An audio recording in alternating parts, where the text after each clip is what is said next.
नमस्कार, आप देख रहे हैं आज तक। मैं हूं आपके साथ रोहित सरदाना। शाम के 5 बज रहे हैं और वक्त तो चला है दिन की सबसे बड़ी बहस का, यानी कि दंगल का।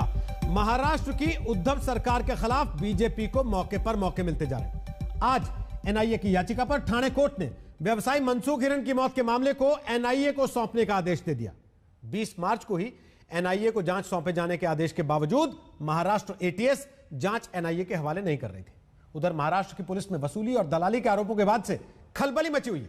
मुंबई के 86 पुलिस वालों का तबादला हो चुका है। बीती रात राज्य के गृह मंत्री अनिल देशमुख की मुख्यमंत्री उद्धव ठाकरे से मुलाकात के बाद यह फैसला हुआ। देशमुख ने आज कई अहम बैठकें भी की हैं।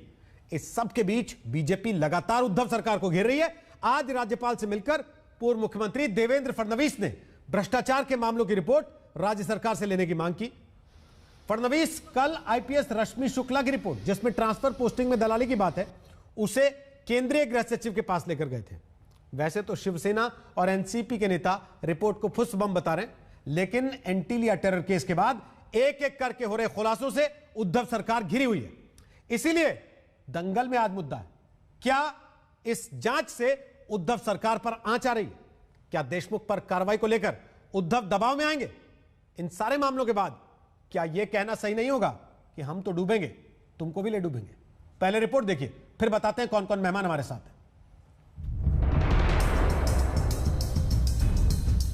ठाणे के व्यवसायी मनसुख हिरेन की मौत का मामला आखिरकार एनआईए को ही मिल गया। महाराष्ट्र एटीएस को सारे कागजात एनआईए को सौंपने का आदेश ठाणे कोर्ट ने दिया है। मनसुख मौत केस में एनआईए जांच पर कोर्ट की मोहर ऐसे वक्त में मिली है जब एंटीलिया टेरर केस में ही एनआईए की जांच में महाराष्ट्र की राजनीति हिली हुई है। एक के बाद एक महाराष्ट्र के गृह मंत्री अनिल देशमुख की नाक के नीचे वसूली और दलाली के आरोपों से कटघरे में आई महाराष्ट्र सरकार के खिलाफ पूर्व मुख्यमंत्री देवेंद्र फडणवीस राज्य बीजेपी के बड़े नेताओं के साथ राज्यपाल भगत सिंह कोश्यारी से मिले हैं। इसमें सबसे आश्चर्य की बात अगर कोई है तो वो है मुख्यमंत्री जी का मौन। इतनी सारी घटनाएं होने के बावजूद महाराष्ट्र के मुख्यमंत्री जी ने उसके ऊपर एक बयान भी नहीं दिया।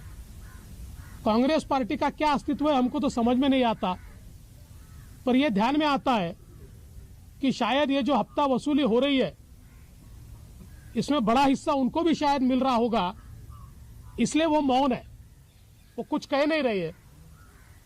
और इसलिए हम उनको भी पूछना चाहते हैं कि भाई आप भी बता दीजिए कि आपकी जितनी सत्ता में हिस्सेदारी क्या उतनी हफ्ते में हिस्सेदारी है?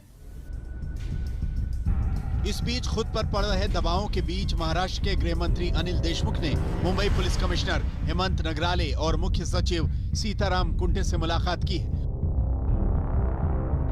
गौरतलब है कि मुंबई पुलिस में बड़ा फेरबदल भी हुआ है।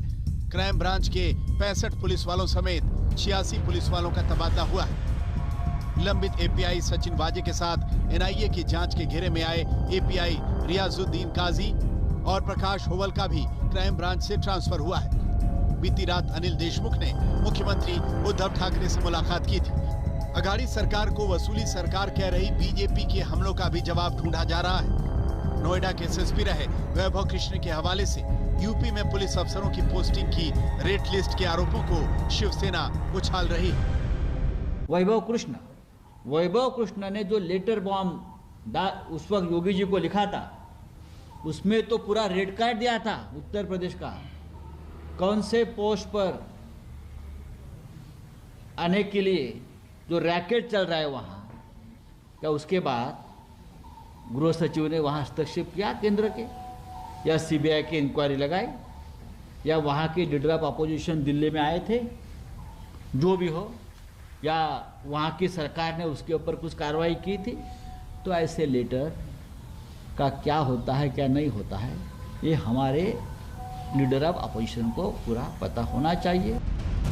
उद्धव सरकार पलटवार करने की कोशिश भले करे, लेकिन राजनीतिक तौर पर उसके खिलाफ बीजेपी को कई मामले मिल चुके हैं। पूर्व मुंबई पुलिस कमिश्नर परमवीर सिंह की याचिका को भी सुप्रीम कोर्ट ने गंभीर माना है। हालांकि उन्हें बॉम्बे हाई कोर्ट जाने को कहा गया है। परमवीर ने अपने ट्रांसफर को चुनौती दी थी और पुलिस वालों से वसूली कराने के आरोपों की सीबीआई जांच की मांग की थी। मुंबई से कमलेश सुतार और दिल्ली से संजय शर्मा के साथ आज तक ब्यूरो। तो आपको बता दें कि दंगल में आज हमारे साथ गौरव भाटिया हैं, वो बीजेपी के प्रवक्ता हैं, हमारे साथ संजय गुप्ता हैं, वो शिवसेना का पक्ष रखेंगे, विद्या चव्हाण हमारे साथ हैं, वो एनसीपी की प्रवक्ता हैं, और वाईसी पवार हमारे साथ हैं, वो पूर्व आईपीएस हैं। आप सबका स्वागत है दंगल में। सबसे पहले संजय गुप्ता जी, ये तो आपसे सवाल पूछें उसके पहले एक आप ब्रेकिंग न्यूज इस वक्त आ रही है। परमवीर की याचिका में मामला गंभीर है, सुप्रीम कोर्ट ने टिप्पणी की है, लेकिन परमवीर याचिका हाई कोर्ट के पास लेकर जाएं, यह भी सुप्रीम कोर्ट ने कहा है, और साथ ही पूछा है अदालत ने कि इस मामले में देशमुख को पक्षकार क्यों नहीं बनाया गया। तो आपको याद होगा 2 दिन पहले मुंबई के पूर्व पुलिस कमिश्नर, जिनको पद से हटाया गया था, उन्होंने सुप्रीम कोर्ट का दरवाजा इस पूरे मामले में खटखटाया था, जिसके बाद अदालत ने आज यह मामला गंभीर भले ही माना, लेकिन यह कहते हुए हाईकोर्ट ले जाने को मामले को कह दिया है। तो एक तरफ से थोड़ी सी राहत इस वक्त महाराष्ट्र की सरकार को महसूस हो सकती है कि सुप्रीम कोर्ट ने सीधे मामला नहीं सुना है, लेकिन इसके पहले ठाणे की अदालत ने महाराष्ट्र की सरकार को झटका दे दिया जब मनसुख हिरेन की मौत की जांच भी एनआईए के हवाले कर दी गई। संजय गुप्ता जी, एक के बाद एक फजीहत हो रही है सरकार की। फजीहत नहीं है कि हमारे देश का संघीय ढांचा है, संघीय ढांचे में अदालत को इस बात का इख्तियार है कि वो इस तरह के केसेस को एनआईए को सौंप सकती है, आदेश कर सकती है, इसलिए संघीय ढांचे का सम्मान करना चाहिए। तो ठीक है, कोर्ट के आदेश है तो ठीक है, इसमें क्या बात है। लेकिन ये चिट्ठी के मार्फत ये सोचते हैं कि हम इस सरकार को गिरा देंगे या सरकार को बदनाम कर देंगे, तो चिट्ठियों से क्या होता है। चिट्ठियों, करप्शन के केसेस के अंदर डिमांड, एक्सेप्टेंस और ट्रांजैक्शन, ये तीनों चीजें चाहिए। इनमें से कोई भी एक चीज नहीं है। मतलब चिट्ठी के मार्फत क्या आप क्या साबित कर देंगे? चिट्ठी से क्या कोई करप्शन साबित हो जाएगी? चिट्ठी से करप्शन साबित नहीं होती।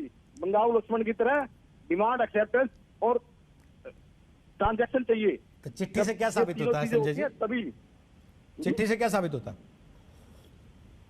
चिट्ठी से कुछ साबित नहीं होता। चिट्ठी से तो ठीक है, उन्होंने एक बात को लिखी है, चिट्ठी से कुछ साबित नहीं होता। चिट्ठी तो चिट्ठी है। तो ये 80 पुलिस वालों के तबादले क्यों कर दिए कल आपने? फिर ये एक एडमिनिस्ट्रेटिव मैटर है। एडमिनिस्ट्रेटिव मैटर है, जो ये सरकार का काम है कि वो अपनी डिस्क्रिप्टिव पावर का इस्तेमाल करती है। इसके लिए जिस मर्जी को जहां मर्जी पोस्ट किया जा सकता है, जैसा सरकार को सही लगेगा। एग्जीक्यूटिव मैटर आपने उस दिन भी कहा था, जिस दिन परमवीर सिंह का तबादला हुआ था, लेकिन उसके बाद तो एक चिट्ठी से बम फट गया।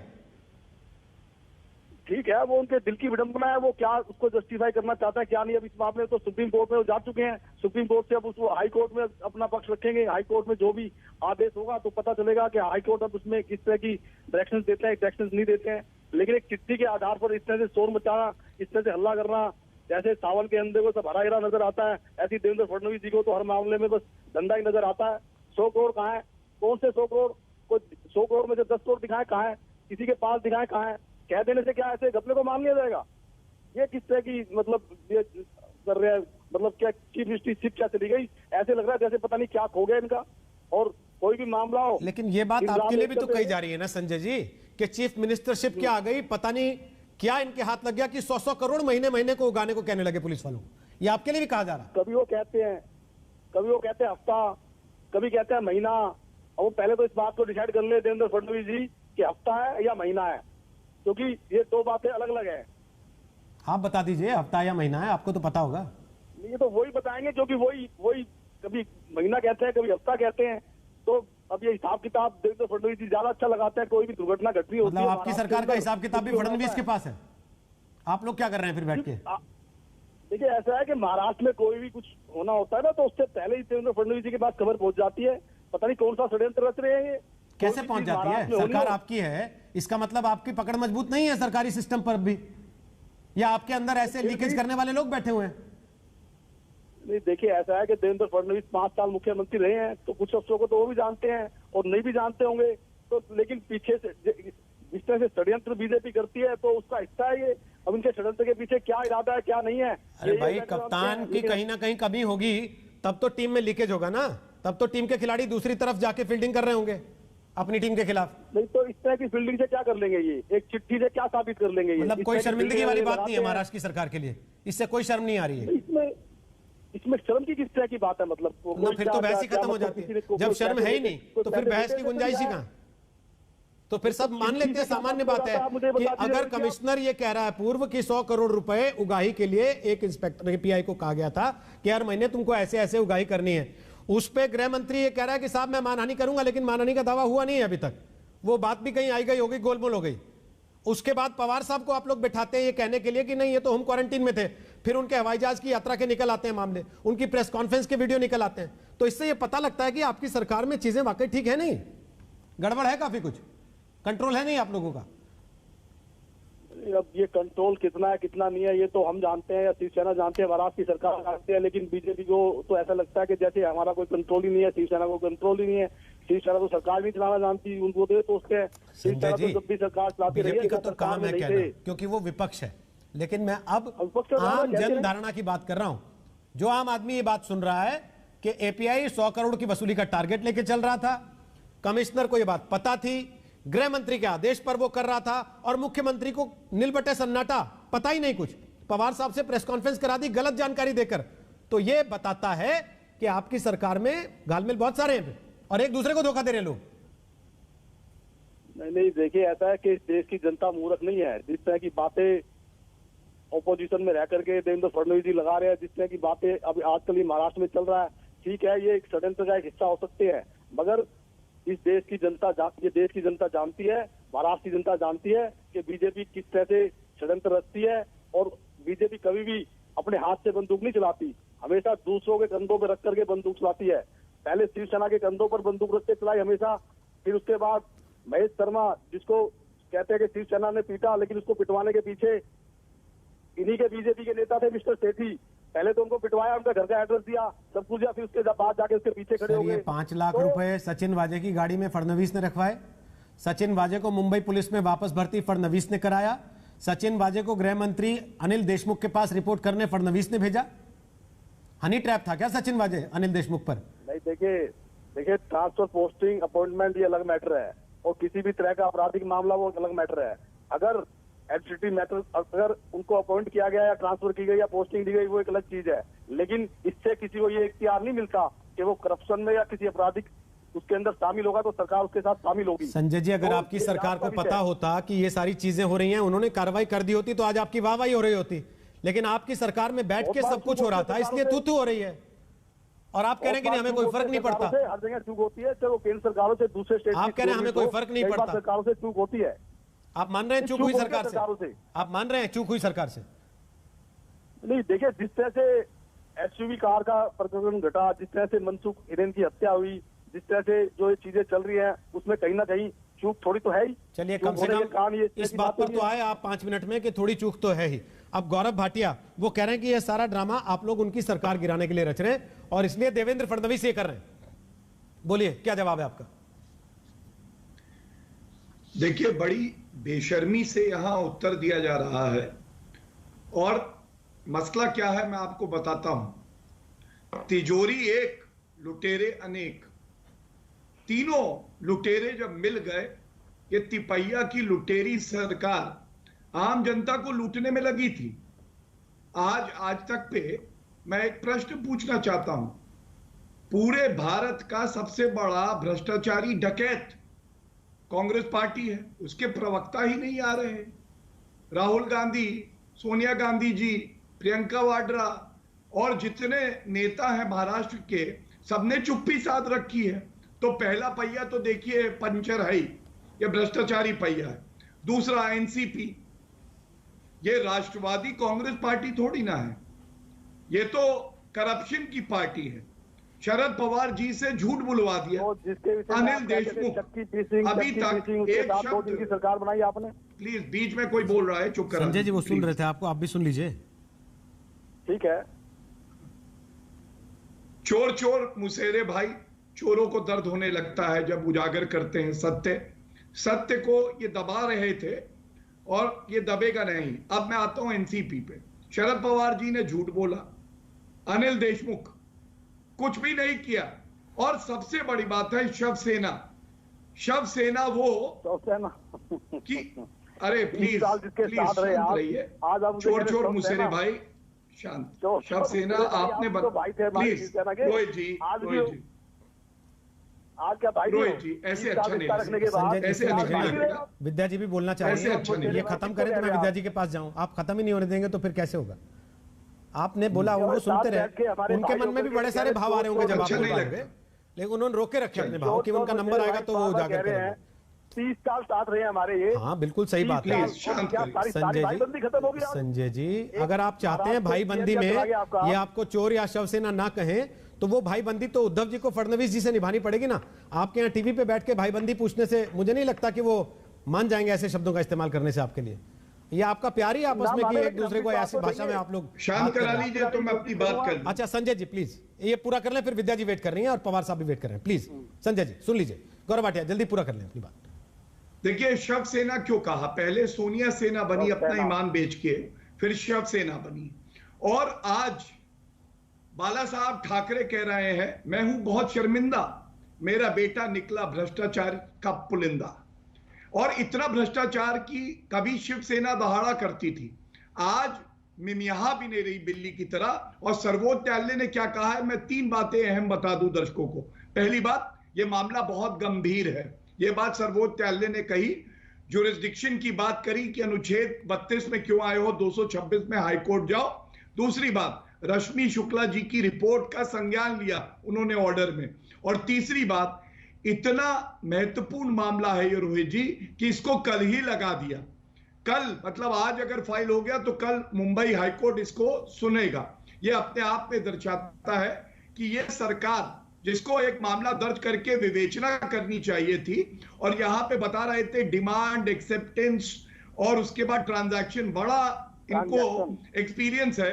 ये नहीं बताया इन्होंने कि अगर एफआईआर दर्ज नहीं होगी तो विवेचना कैसे होगी। ठीक है। क्या हमने नहीं देखा सचिन वाजे कैसे वसूली कर रहे थे? और अंत एक बात से करूंगा, जनता त्रस्त है कोविड वायरस से, लेकिन कोविड वायरस से ज्यादा खतरनाक ये महा वायरस अघाड़ी ये है। और इसलिए कि जनता इनके पास जाती है कि हमें बचाओ इस वायरस से, तो ये कहते हैं अरे हम अपनी सरकार बचा रहे हैं, तुम्हें क्या बचाएंगे, तुम खुद को बचा लो। ठीक है, ये हाल है। ओके, और इसीलिए ये बड़ा गंभीर मामला है। ओके ओके विद्या जी, क्या अघाड़ी सरकार के लिए ये एक शर्मनाक स्थिति हो गई है?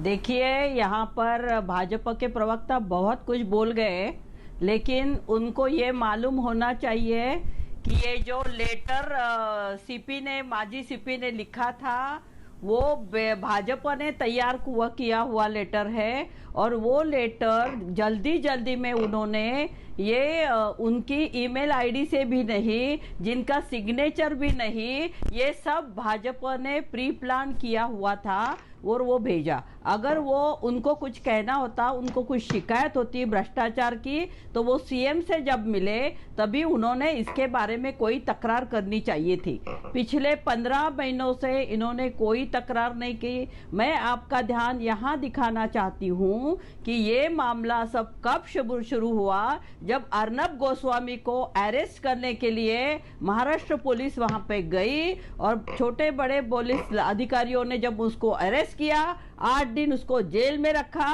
तब उसने सुप्रीम कोर्ट में दौड़ लगाई और सुप्रीम कोर्ट के जामीन के बाद वो जो सीधे दिल्ली के सहारे जा बैठे और उन्होंने ये सब रचाया हुआ खेल है। महाराष्ट्र की सरकार बहुत अच्छी तरह से बिना भ्रष्टाचार किए हुए, तीनों पार्टी में कोई मनमुटाव नहीं, कुछ नहीं, ऐसे इसमें चल रही है। लोग महाराष्ट्र के काफी खुश हैं, लेकिन बार बार बोलना, झूठ बोलना, ये सब महाराष्ट्र। और मुझे बोलने दीजिए, मैंने बहुत कुछ सुना, मैंने बहुत कुछ सुना। आप 2 अलग-अलग मामलों को जोड़ रही हैं। मेरा केवल इतना सा सवाल है, सचिन वाजे की गाड़ी में पैसे मिले, इसको कोई नकार नहीं सकता। सचिन वाजे की गाड़ी में नोट गिनने की मशीन मिली, इसको कोई नकार नहीं सकता। सचिन वाजे पर कार्रवाई करने के लिए एटीएस को पर्याप्त वक्त मिला, लेकिन कार्रवाई नहीं हुई, एनआईए का दखल आया, तब ये सारी चीजें खुलती चली गई। देखिए ये पूरा षड्यंत्र रचा गया है और उसके जिम्मेदार भाजपा है। मध्य प्रदेश की सरकार उन्होंने खरीद फरोख्त की, कर्नाटक में किया, गोवा में किया, राजस्थान में करने का प्रयास किया। महाराष्ट्र से एक भी आमदार इधर उधर नहीं हिलता है। पिछले 15 महीनों से पूरा कोशिश किया लेकिन कोई फल नहीं मिला, इसलिए इन्होंने ये षड्यंत्र रचा है और ये षड्यंत्र में खुद फडणवीस ही फंस गए, खुद भाजपा लेकिन आपके फंस लोग, गई है। आपके पुलिसकर्मी भी तो शामिल हुए ना उस षड्यंत्र में, अगर षड्यंत्र है तो। भाजपा ने किया है, लेकिन मुझे जरा बात पूरी करने दीजिए। जो भाजपा के प्रवक्ता बार बार बोल रहे हैं कि यहाँ पर दलाली चल रही है, बेशर्मसी है, लुटारे हैं, कांग्रेस वाले कहाँ हैं, तो उनको मैं बोल रही हूँ, आज जो आपका केंद्र सरकार पूरा देश अरबों का देश मोदी जी जो बेच रहे हैं ना, वो हमने कराया हुआ है, कांग्रेस ने की, कांग्रेस की 70 साल की मेहनत है। और यहाँ पर आज जो चैन की सांस ले रहे हैं ना आप लोग, वो कांग्रेस की देन है, इंदिरा जी की देन है, लाल बहादुर शास्त्री की, पंडित नेहरू की देन है। और ये सब देश पूरा अरबों का देश बेचने का काम आप लोग बनाने का मतलब क्या इसके बारे ये में है? मीडिया कुछ नहीं पूछती। विद्या जी, अरबों का देश बनाने का मतलब क्या ये है कि सब इंस्पेक्टर को एपीआई को टारगेट दे दो, महीने का 100 करोड़ रुपए उगाही करके लाओ? ये वसूली कर रहे थे क्या आप लोग वहां बैठ के सरकार में, कि क्योंकि हमने बनाया, कांग्रेस ने बनाया तो वसूली करके लाओ? देखिए, मैं उत्तर देना चाहता हूं रोहित जी। आपको शर्म आनी चाहिए। वसूली जैसे शब्द हमारे लिए इस्तेमाल मत करो। मैडम, आपके पुलिस कमिश्नर ने ये बात कही है, मुझे शर्मिंदा मत करिए। अपने आप शर्मिंदा होने की बात है ये सरकार के लिए कि आपका अधिकारी कह रहा है ये बात। आप सबको आईना दिखा रहे हैं, खुद नहीं देखना चाहते। देवेंद्र फडणवीस जी ने जो वसूली की, ये देखिए, ये मैं पुरावे के साथ बोल सकती हूँ। तो जेल में डालिए ना उनको, आपकी सरकार है। उनको जेल में क्यों नहीं डाला आपने? आपकी सरकार है विद्या जी। लोगों को कौन डालेगा? आपकी सरकार है, क्यों नहीं डालते जेल में उनको? चुपचाप बैठे थे। अगर उन्होंने वसूली की है विद्या जी, तो जेल में क्यों नहीं फडणवीस?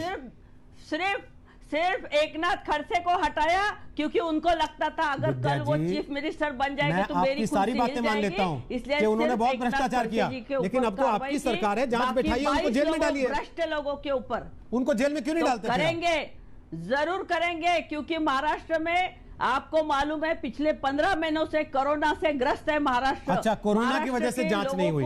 जो जीएसटी का पैसा मिलना चाहिए, कोरोना की वजह से सचिन वाजे भर्ती हो गया, केंद्र सरकार नहीं दे रही है। और कोरोना की वजह से जांच भी नहीं। केंद्र सरकार, वाईसी पवार साहब, इसलिए केंद्र सरकार, ठीक मैडम, आपने सारी राजनीतिक बात कही, लेकिन पवार साहब कोई सूढ़ बुद्धि से आप खुद आईपीएस अधिकारी रहे। एक पुलिस कमिश्नर पद से हटाने के बाद सुप्रीम कोर्ट का दरवाजा खटखटाता है जाके, और वो ये कहता है कि एपीआई को 100 करोड़ रुपए की उगाही का टारगेट गृह मंत्री ने दिया था। क्या यह सामान्य बात है? भाई ये तो सामान्य क्या, असामान्य से भी असामान्य है, क्योंकि करप्शन अंदर होता है डिपार्टमेंट में, ये सब लोग जानते हैं, लेकिन ऐसे तरीके से बाहर आ जाएगा और सारा ओपन हो जाएगा ये किसी को पता नहीं था। आमतौर पर सीनियर मोस्ट जो ऑफिसर होता है वही मंत्रालय से संबंध रखता है, बाकी जूनियर लेवल के ऑफिसर्स है। ये एक्चुअली ऑर्डर्स ऐसे है, रूल ऐसा है कि कोई भी अधिकारी पुलिस ऑफिसर या government officer conduct discipline rule के अंदर पॉलिटिकल आदमी को नहीं मिल सकते हैं बगैर प्रायर परमिशन, उसका टॉप मोस्ट जो बॉस है उसकी। तो यदि वाजे जाके मिलता था क्या नहीं ये भी मुझे नहीं मालूम है, लेकिन जो मैं सुन रहा हूँ, जो पढ़ रहा हूँ, उससे मालूम पड़ता है कि वाजे जाके होम मिनिस्टर से मिलता था, जो कि सरासर कंडक्ट डिसिप्लिन रूल के खिलाफ है। तो यदि कमिश्नर ऑफ पुलिस की रैंक का आदमी ये बोलता है तो या तो वो सच होना चाहिए, और सच नहीं है तो उसके ऊपर इंक्वायरी लगा के चार्जशीट देके उसको सस्पेंशन करना चाहिए था, ऐसा मैं समझता हूँ। इंक्वायरी ऑर्डर नहीं की गई होगी तो क्यों नहीं की गई, और इसका मतलब एक तो आप उसके एलिगेशन। पवार साहब, एक बड़ी खबर आ रही है, एंटीलिया केस में एनआईए ने यूएपीए लगा दिया है। जी हाँ, एंटीलिया केस, जहां मुकेश अंबानी के घर के बाहर गाड़ी में जिलेटिन की छड़ें बरामद की गई थी, उस मामले में एनआईए ने यूएपीए लगा दिया है। अब यूएपीए के तहत इस मामले में आगे कार्रवाई और जांच होगी। यूएपीए लगाने का मतलब क्या है? अनलॉफुल एक्टिविटीज प्रिवेंशन एक्ट क्या होता है, उसकी धारा 16 और 18 लगाने का तात्पर्य क्या है? ब्रेक के बाद लौटेंगे तो पूछेंगे वाईसी पवार, गौरव भाटिया से। आप बने रहिए आज तक के साथ, दंगल जारी है, जल्द वापस लौटेंगे। तो ब्रेक के बाद एक बार फिर से आपका स्वागत है। एनआईए ने यूएपीए लगा दिया है एंटीलिया केस में और हमारे साथ इस वक्त 4 मेहमान हैं जिनसे बात करें। गौरव भाटिया, ब्रेक के पहले आप अपनी बात रखना चाह रहे थे, रखिए अपनी बात, बोलिए।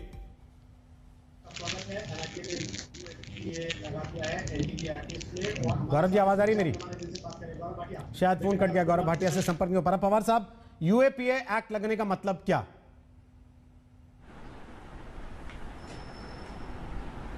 नहीं, उसके ऊपर मैं ज़्यादा बात नहीं कर पाऊंगा। मुझे रिटायर होके 20 साल हो गए, अभी नहीं, मैं प्रोविजंस उतना ध्यान में भी नहीं है जी। लेकिन आपके रिटायर होने के 20 साल के बावजूद इस बात को आप स्वीकार करते हैं कि राजनीतिक तौर पर जो आरोप इस समय लग रहे हैं उसमें कुछ ना कुछ सच्चाई है।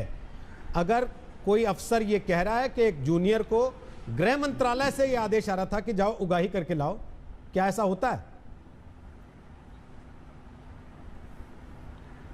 नहीं, जो मैं ब्रेक के पहले भी बता रहा था, कंडक्ट डिसिप्लिन रूल के मुताबिक मुझे याद है, मैं जब डिप्टी कमिश्नर था और मिस्टर रिबेरो कमिश्नर थे, तो उनके क्लियर ऑर्डर्स थे कि कोई भी ऑफिसर मंत्रालय से कोई भी मिनिस्टर ने बुलाया तो नहीं जाएगा बगैर मेरी परमिशन के। और उन्होंने मंत्रालय में मिनिस्टर्स को बोल के दिया था कि यदि आपको कुछ भी चाहिए तो मुझे बोलिए, मेरे जूनियर्स को मत बुलाइए। नॉर्मल कोर्स में ये सिस्टम है, कंडक्ट डिसिप्लिन रूल्स है। यदि सचिन वाजे को बुलाया जाता था तो सरासर गलत था, कंडक्ट डिसिप्लिन रूल के खिलाफ था।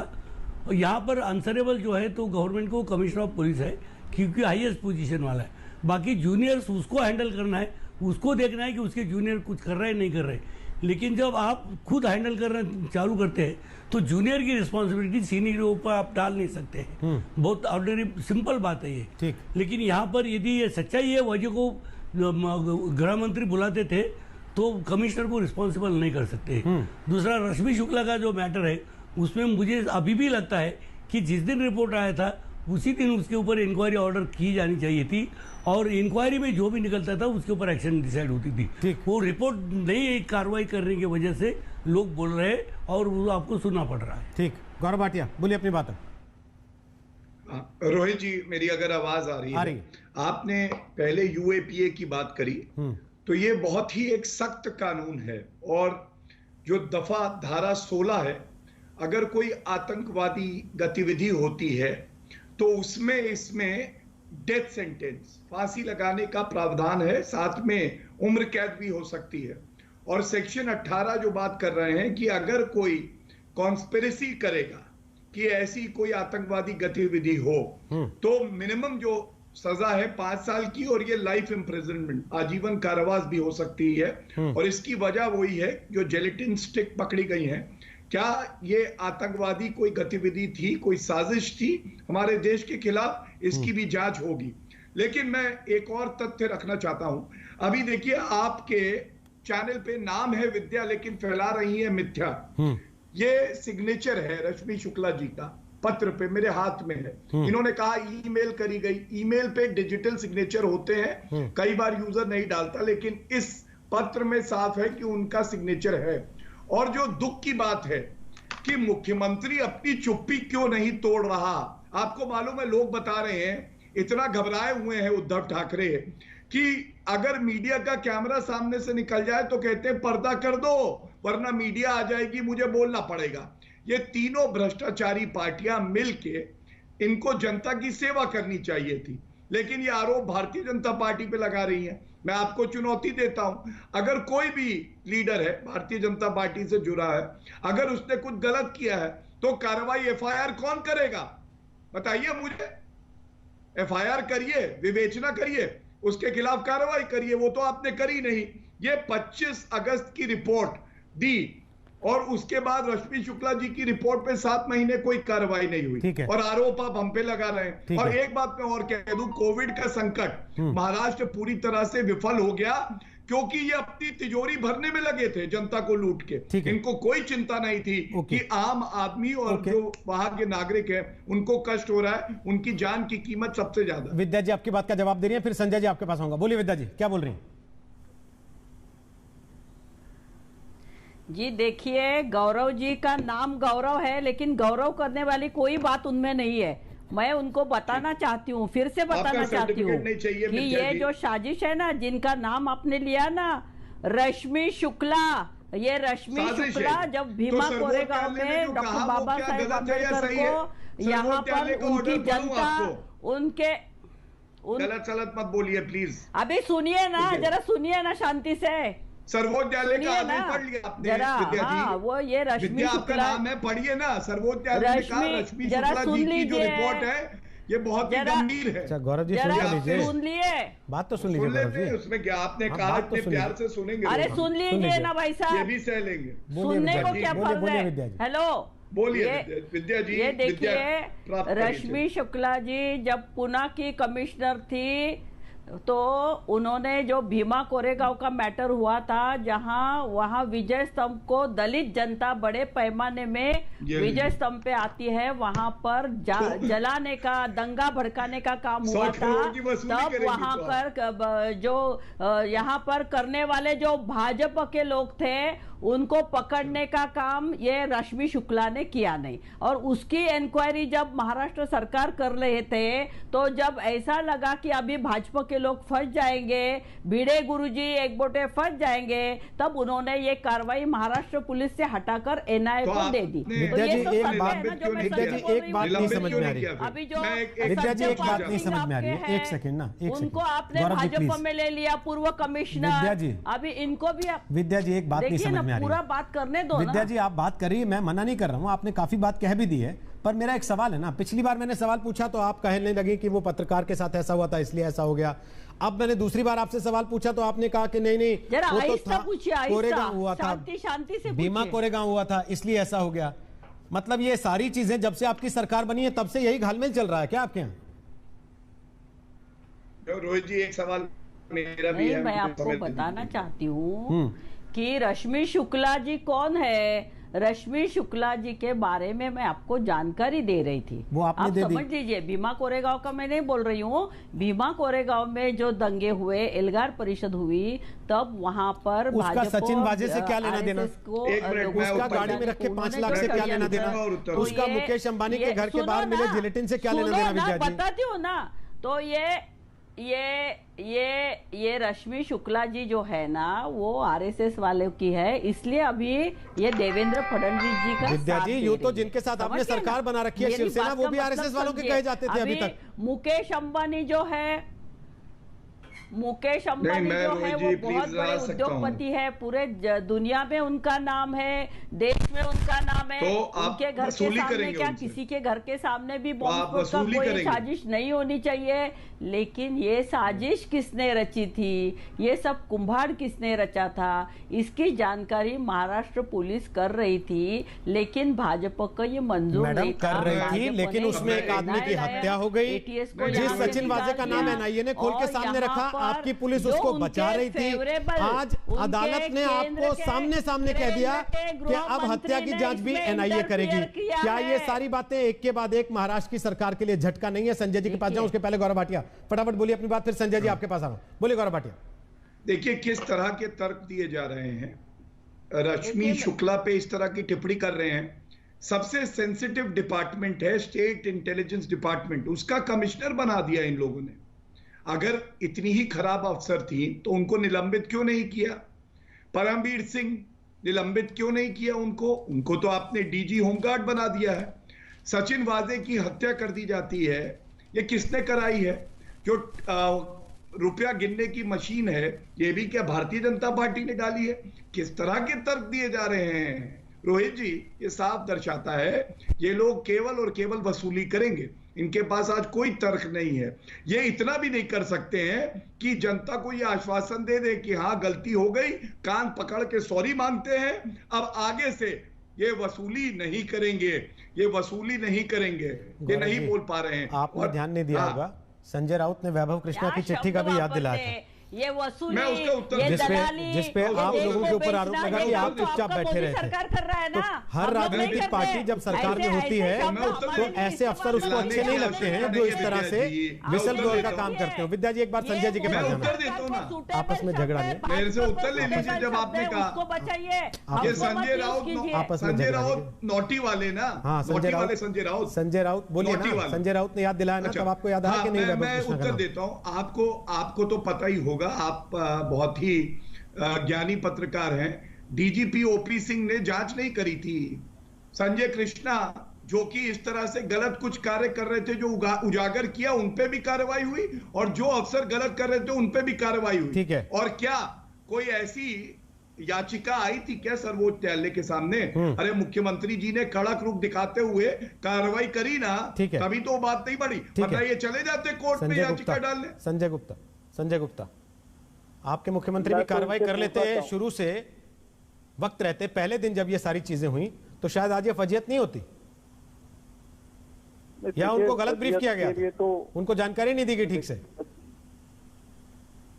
देखिए, फजीयत की बात ये है कि ठीक है, आरोप प्रत्यारोप और कुछ इस तरह की दुर्घटनाएं होती है जिससे कि सरकार एक कटघरे में आती है और सरकार को उसका जवाब भी देना होता है, मगर उसके लिए वक्त भी लगता है। लेकिन जिस तरह से गौरव भाटिया जी या बीजेपी जिस तरह से आरोप लगाने लग जाती है और इस तरह से निर्देश देने लग जाती है जैसे कि आप एक अदालत बन गए हो, मतलब किसी भी बात की आप लोग इस तरह से समीक्षा करते हैं। जैसे इंक्वायरी भी आपने कर ली, बहुत गंभीर मामला है, सर्वोच्च न्यायालय ने कह दिया, आपने कर ली और अदालत की तरफ आदेश आपने दे दिए। शिवसेना के प्रवक्ता बीच में नहीं बोले गौरव जी, वो बीच में नहीं बोले, लेकिन संजय जी, इंक्वायरी तो आपकी एटीएस ने करके कल दे दी थी, क्लीन चिट हो गया, मामला खत्म, सब कुछ सचिन वाजपेयी है, इसके ऊपर जाने की जरूरत नहीं है। क्यों इतनी जल्दी है भाई, क्यों इतनी जल्दी है कि इसके ऊपर जाने की जरूरत नहीं है? जल्दी तो इन्हें बहुत ज्यादा है, मतलब ये जल्दी तो इस तरह से दिखाते हैं जैसे एनआईए या केंद्रीय एजेंसियां सारी चीजें करेंगी। सुशांत सिंह राजपूत के मामले में क्या निकाल के लेके आए, ये जो मुंबई पुलिस की इंक्वायरी थी वही सब चीजें सीबीआई से निकली, कहाँ ईडी से? तो आपको तो खुश होना चाहिए, आपको तो खुश होना चाहिए इस बात से कि आपकी जांच सही थी। इस मामले में भी करने दीजिए केंद्रीय एजेंसी को जांच, क्यों घबरा रहे पहले दिन से? सरकार बना ली इन्होंने, इमोशनल अपने खिलाफ ही बात कर रहे हैं, इमोशनल ब्लैकमेलिंग से। अरे महाराष्ट्र में कौन सा चुनाव होने वाला है महाराज, जो आप डर रहे हैं बैठ के कि एनआईए आ गई तो पता नहीं क्या पकड़ लेगी? ये इनकी आगे की तैयारी चल रही है, ये इस तरह से सोच रहे हैं किस तरह से इस सरकार को तय कर लीजिए पहले, ये आपकी सरकार गिराने की तैयारी कर रहे हैं या अगले चुनाव की? दोनों तैयारी कर रहे हैं, सारी तैयारी एक साथ करते हैं। मैं एक डायलॉग बोल रहा हूँ रोहित जी। हाँ, डायलॉग बोल लीजिए। जाने बीजेपी के जहन में क्या इरादा है, न जाने बीजेपी के जहन में क्या इरादा है, लेकिन ये सारा देश जानता है कि इनके इरादों में सच्चाई बहुत ही कम और षड्यंत्र बहुत ज्यादा है। ओके, तो ये एक षड्यंत्र जारी है, ये षड्यंत्र रच रही है। क्या षड्यंत्र है इनके पीछे, रोहित जी पैसे को वो देंगे, ये जानते हैं। ठीक है, चलिए समय समाप्त हो। गौरव भाटिया, केवल 20 सेकंड है, लास्ट कमेंट जल्दी से।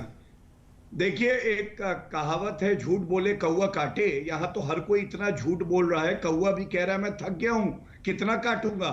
और भैया ये बताइए, अगर सुशांत सिंह राजपूत मामले की आप बात कर रहे हैं, क्या वो केस बंद हो गया है? और अगर गलत जांच करके आप सर समय समाप्त हो गया कि गलत जांच हुई है, धन्यवाद, तो कम से कम सही तो काम कर रही है सीबीआई। एक छोटा सा ब्रेक ले रहे हैं, वापस लौटेंगे तो जो सवाल हमने आज आपसे पूछा आपने क्या जवाब दिया, ब्रेक के बाद बताएंगे। तो ब्रेक के पहले हमने आज आपसे सवाल पूछा था, क्या मनसुख मौत मामला एनआईए को सौंपे जाने से उद्धव सरकार का झटका लगा है? 92% लोगों को लगता है हाँ ये सरकार के लिए झटका है, जबकि 8% लोगों को ऐसा नहीं लगता। छोटा सा ब्रेक, आगे हल्ला बोल, आप देखते रहिए आज तक।